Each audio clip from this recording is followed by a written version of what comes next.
हरे कृष्णा। एकादशी अश्विन मास की शुक्ल पक्ष की एकादशी को कमला एकादशी भी कहते हैं। यह एकादशी प्रत्येक वर्ष नए आने का विशेष महत्व रखती है। इस एकादशी के दिन राधा कृष्ण और शिव पार्वती का पूजन करने का विधि विधान है। इस व्रत में दान का विशिष्ट महत्व है।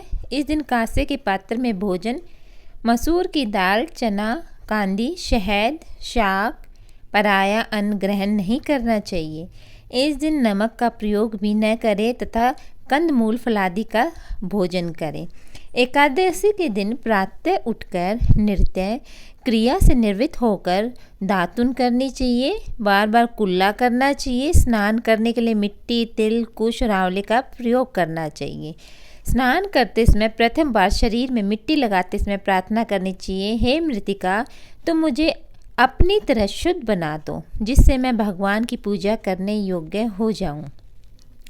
स्नान करने के पश्चात स्वच्छ सुंदर वस्त्र धारण करने चाहिए। संध्या में तर्पण करके मंदिर में जाकर भगवान की पूजा करनी चाहिए। श्री कृष्ण कहते हैं, प्राचीन काल में महिष्मती नगरी में कृतवीर्य नामक राजा राज्य करता था। उसकी अनेक रानियां थीं, परंतु किसी भी रानी से राजा को संतान की प्राप्ति नहीं हुई। उसने अनेक व्रत, उपवास और यज्ञ किए, पर कोई लाभ नहीं हुआ। इससे दुखी हो राजा वन में जाकर तपस्या करने लगा। बहुत ज़्यादा परेशान रहने लगा। उनकी रानी प्रमदा को त्याग कर अपने पति के साथ गंधमादन पर्वत चली गई।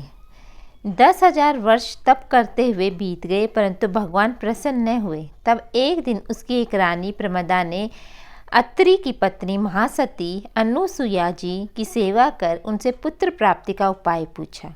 उन्होंने उसे पद्मिनी एकादशी का विधान से व्रत करने को कहा, जिसे करने से भगवान राजा के सामने प्रकट हुए और उसे प्रसन्न होकर वरदान दिया, तेरे सर्वश्रेष्ठ सर्वविजयी देव दानवादी से अजय सहस्त्र भुजा वाला पुत्र उत्पन्न होगा।